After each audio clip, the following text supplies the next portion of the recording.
सर्वांना शुभ प्रभात.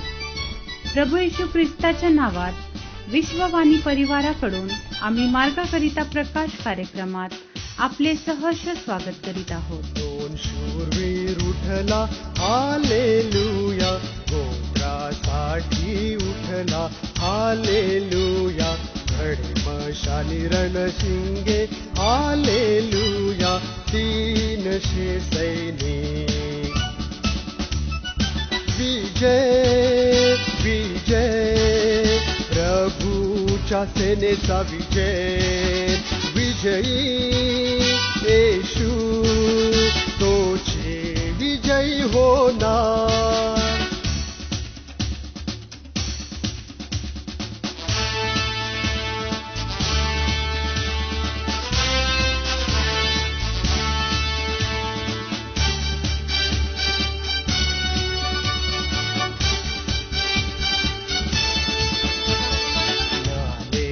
तलवार चालविणे, हालेलुया, पळाने प्रार्थना करणे, हालेलुया, गिदोनाने घेतली तलवार, हालेलुया, वचनांची तलवार.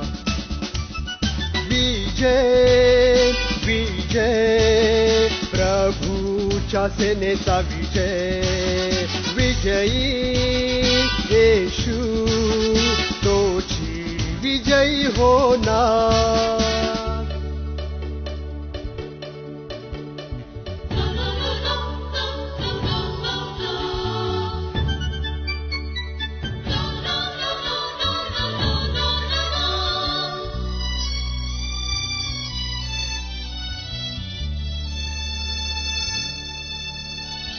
येशूच्या वचनांची तलवार तुम्ही जर घ्याल, मान बदलाल, हेच खरे. प्रभू येशूचे युद्ध पवित्र पवित्र आज्ञाने होणार. विजय विजय, प्रभूच्या सेनेचा विजय, विजयी येशू तोची विजयी होणार.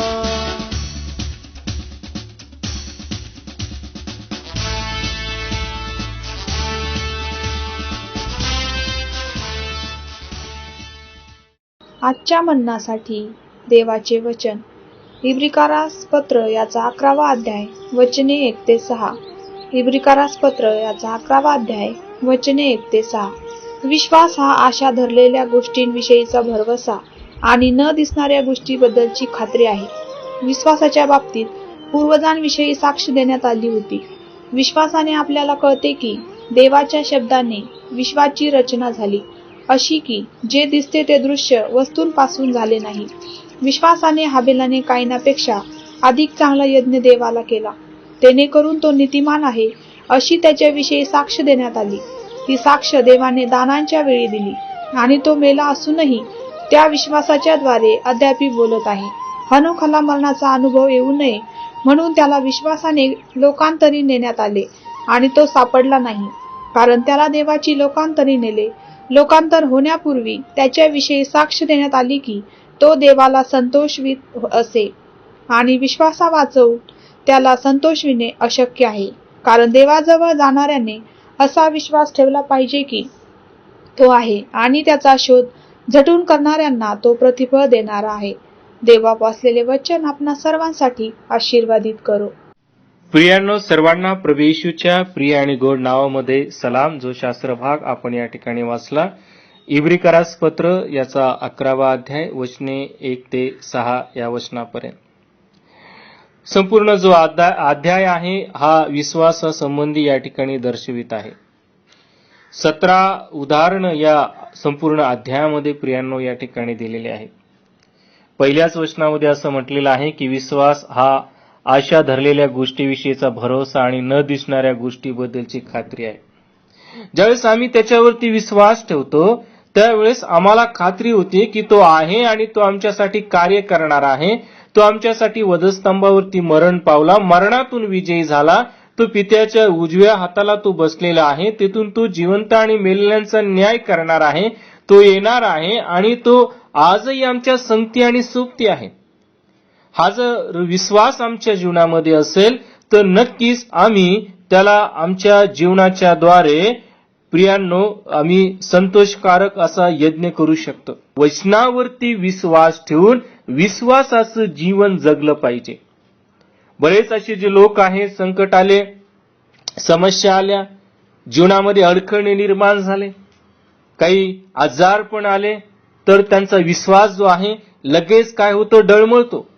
आणि म्हणून विश्वासावाचून त्याला संतविषयणे अशक्य आहे. जर आम्ही त्याच्यावरती विश्वास ठेवलेला आहे, त्याच्या वचनावरती विश्वास ठेवलेला आहे, तर निश्चित आम्ही या जगामध्ये जीवन जगत असताना कुठल्याही अरिष्टाला भिणार नाही, कारण ऑलरेडी तो आमच्या बरोबर आहे.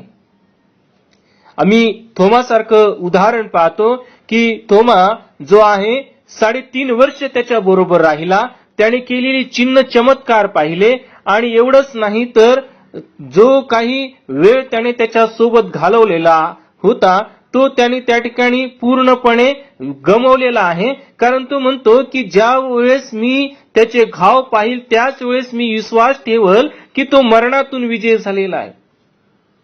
म्हणून तर प्रभू येशू ख्रिस्त म्हणतो, ज्यांनी मला पाहिलं ते धन्य, परंतु न पाहता जे विश्वास ठेवतात ते अतिधन्य आहेत. आणि आज अतिधन्य होण्याची जी कृपा परमेश्वराने ख्रिस्ताच्या द्वारे आमच्या जीवनामध्ये देऊ केलेली आहे, हे केवळ प्रियांनो त्याचं प्रेम आहे. आज जरी आम्हाला तू दिसत नाही, परंतु त्याचे आशीर्वाद आम्ही अनुभवतो, आम्ही त्याने दिलेली कृपा अनुभवतो, त्याने दिलेलं आरोग्य आम्ही अनुभवतो, कारण आम्ही विश्वासावाचून त्याला संतोषू शकत नाही. आणि म्हणून ज्यावेळेस आम्ही त्याच्यावरती विश्वास ठेवतो, त्याच्या वचनावरती विश्वास ठेवतो, त्याला बसलेल्या घावाच्या द्वारे आम्हाला जे आरोग्य मिळालेलं आहे, ज्यावेळेस आम्ही विश्वास ठेवतो त्यावेळेस खरोखर आमच्या जीवनामध्ये त्याची मोठी कृपा आणि त्याचा अनुग्रह प्राप्त होतो. आणि म्हणून आज जर आमचा विश्वास कमी पडलेला असेल, आम्ही विश्वासापासून दूर गेलेलो असेल, तर आज संधी आहे की आम्ही पुन्हा एकदा त्याच्यावरती विश्वास ठेवावा, कारण त्याचा शोध झटून करणाऱ्याला तो प्रतिफळ देणार आहे. आणि येणाऱ्या दिवसांमध्ये निश्चित मोठ्या प्रमाणात तो आम्हाला त्याचं प्रतिफळ देईल. या आपण त्याच्यावरती विश्वास ठेवूया आणि त्याच्या नावाचं गौरव करूया. प्रार्थना करूया आपण. प्रिय बापा, आम्ही तुला धन्यवाद देतो, तुझी स्तुती आणि तुझं गौरव करतो. आमच्यावरती दया केलीस, कृपा केलीस आणि आजचा दिवस दिलास देवबापा, त्यासाठी आम्ही धन्यवाद देतो. आम्ही अधिक आणि अधिक रोज आणि रोज तुझ्या वचनात विश्वासात देवबापा वाढावं असं देवा तुझ्या दयेने आणि कृपेने कर. प्रिय बापा, जे लोक विश्वासामध्ये कमकुवत आहेत, विश्वासापासून दुरावलेले आहेत, विश्वासापासून बहकलेले आहेत, प्रभू ते लोक तुझ्या सानिध्यात यावेत आणि त्यांनी देखील तुझ्यावरती विश्वास ठेवावा. तू एकमात्र जिवंत परमेश्वर आहे हे त्यांनी जाणावं, यासाठी आम्ही देवा तुझ्याजवळ प्रार्थना करतो. प्रभू देवबापा, पवित्र परमेश्वरा, आमचा विश्वास अधिक वाढण्यासाठी आणि तुझं गौरव करण्यासाठी तू आम्हाला सहाय्य कर. आणि देवबापा, तुझ्या नावाचं गौरव करून घे. धन्यवाद देतो, आभार मानतो आणि येशूच्या नावात विनंती मागतो, म्हणतो ऐक. आमेन. युद्ध हालेलुया, सर्व दिशा क्षेत्रांना हालेलुया, जाऊ पाठवू.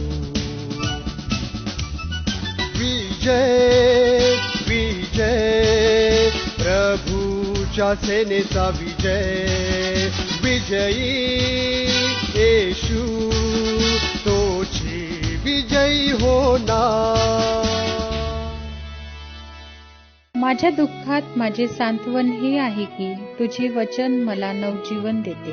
की आता आपण आपल्या प्रार्थना विनंत्या कोणत्याही वेळेस विश्ववाणी प्रार्थना केंद्राला टोल फ्री नंबरद्वारे कळवू शकता. आमचा टोल फ्री नंबर 1-800-2700-333. आम्ही आपणासाठी या नंबरवर प्रार्थना करण्यास उपलब्ध आहोत. धन्यवाद.